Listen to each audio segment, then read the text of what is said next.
Hey everyone, this is New Guy 37, and today we're playing Rayman 2: The Great Escape. It's personally one of my favorites on the N64. Most would argue, but anyway, it looks like all my data was actually erased, so I have to create a new game file. So I'll create one anyway, but okay, here's our story. Now, if this was the Dreamcast version, there would be actual narrator reading all of this, but instead we just get text. And no, I'm not going to read it. Screw you. Screw the blind! No, I'm kidding, but no, I'm not going to read it. This is an opportunity to say that this is, depending on which I upload first, it could either be my first or second LP.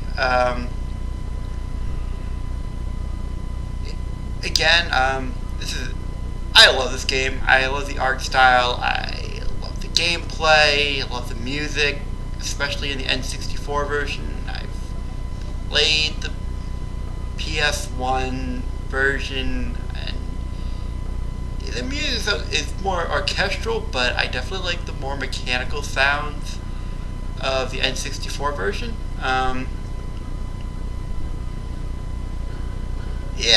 But this game is pretty different. If you ever played like the newer Rayman games, like Rayman Legends, Rayman Origins, or played the first, it's a big departure from that.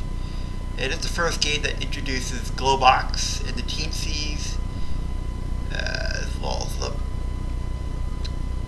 bunch of other characters. Oh, and Murphy. Introduces Murphy. All the other characters that introduced don't really show up outside of some of the spin-offs.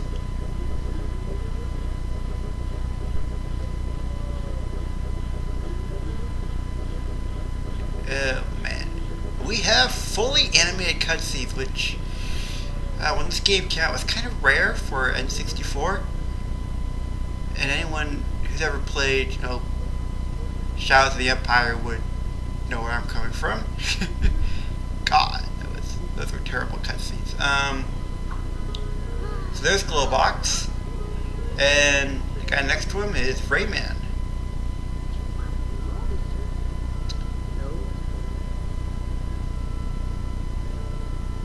Aw, he doesn't have any powers.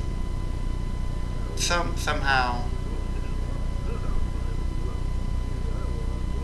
So yeah, they speak in gibberish in this game. If you have the PS1 or Rayman Revolutions, they can still speak English. Well, Rayman Revolutions, it's switchable. I like the gibberish a bit better. I don't know why it just seems weird to have Rayman and like his friends speak actual English, but definitely understand if you're like blind and you can't read the text. That could be a problem. Alright, this guy mentions Lee. She's the fairy in this game. If you ever played the first game. Okay, we just got our punch.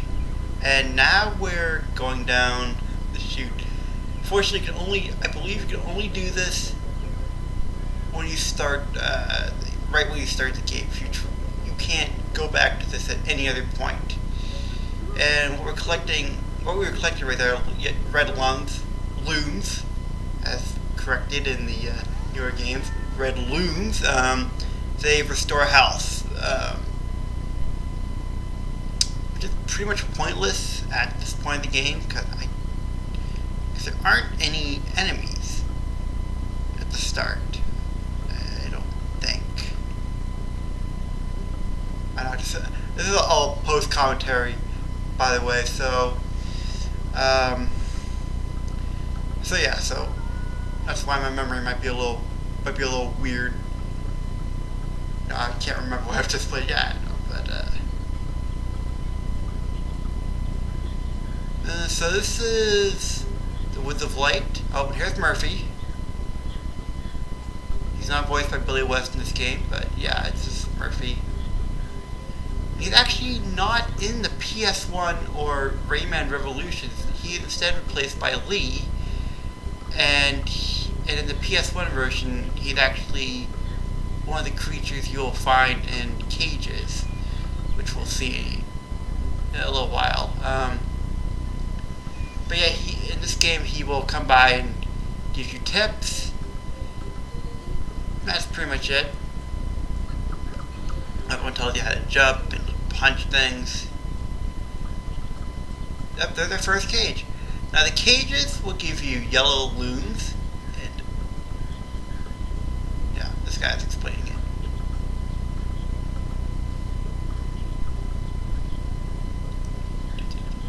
Yep, the yellow loon, gather lots of them, which they mispronounce in the PS1 and in Rayman 3.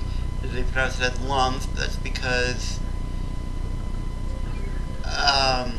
that's because Rayman is a French game, and when they dubbed it to English, the English dubbers didn't realize it was the actual pronunciation that the creator, Michel Axel, intended. But yeah, no, the guy's name is Michel. It is a guy, but it's pronounced Michel. It's fucking weird. But yeah, so yeah, this is the Woods of Light. I am running around because I did not see the cage open. Plus, I'm also looking for any other cages, but I guess there aren't any. So here's the next part of the level.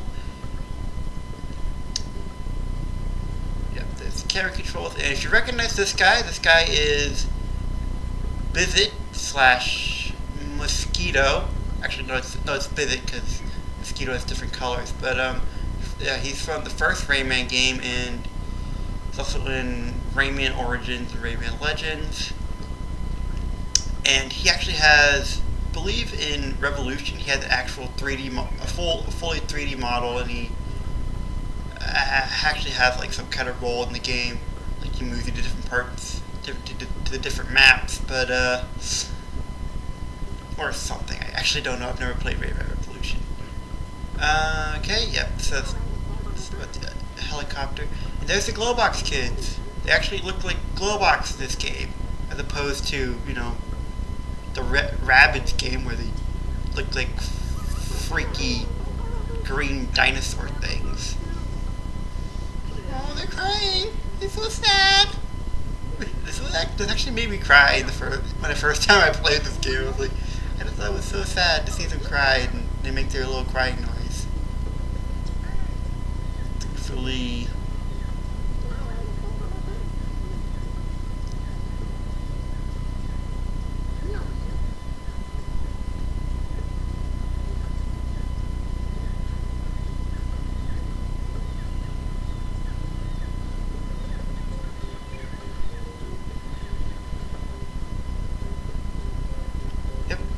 there's a loom that's easy to miss.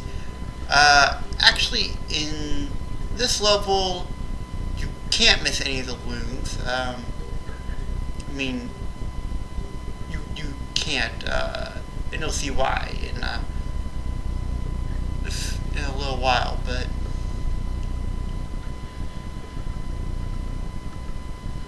while we're wandering around, I want to say some cool trivia that you might not know about Rayman. In the in the Game Boy Color version of Rayman 1, despite the fact that it follows the same storyline where you fight Mr. Dark and it's actually meant to be a port of Rayman 1, it actually uses 8-bit music. 8-bit? Yeah. 8-bit or 6. No, it's 8-bit music with the Game Boy Color. 8-bit music from Rayman 2. And this theme is one of them.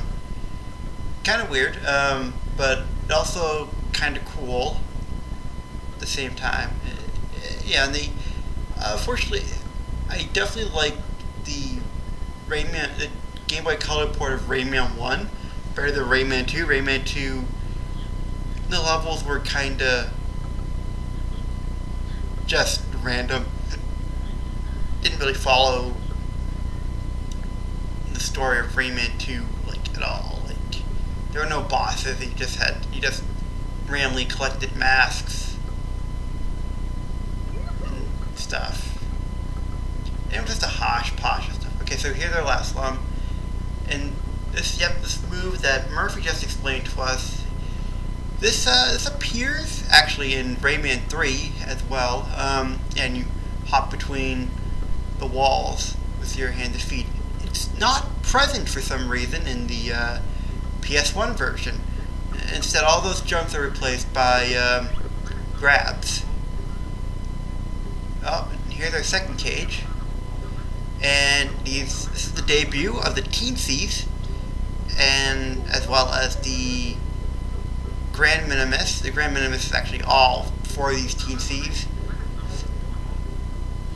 And none of them can decide which one is the king, because they all look alike, all sound alike, and apparently they don't really have a name. It's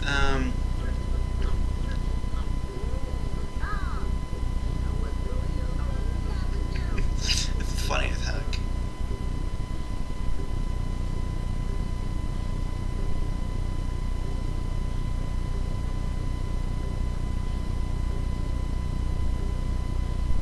Huh. I wonder why I'm pausing here.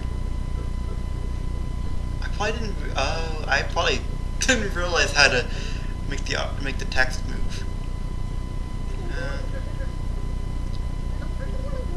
Yeah. Just put the crown on this guy, cause no one wants to tell him. But he's gonna tell you pretty much what we already know. Lee has been taken by the pirates, and yes, been taken to Fairy Glade. Fairy Glade, spoiler, is the next stage we're going to.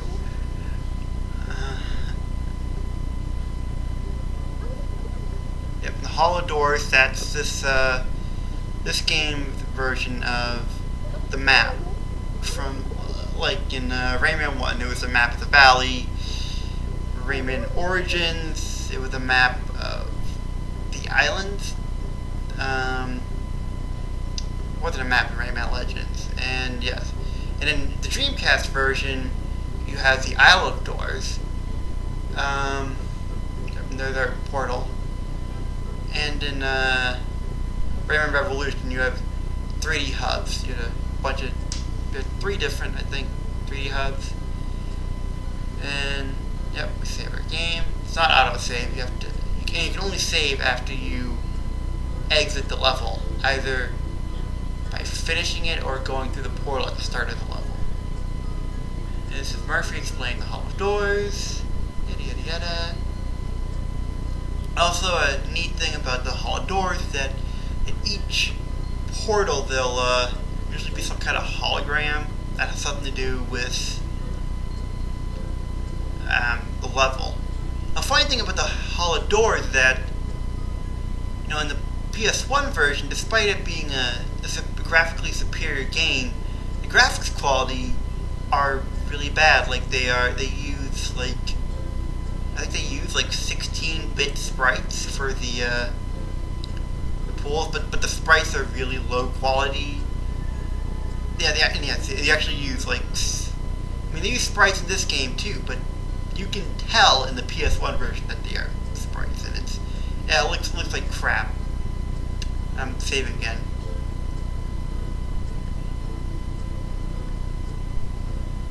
I think I'm trying to look for the a quick game, but you can't actually quit the game to turn it off. So, now we're at the Fairy Glade. See you in part 2. Bye-bye.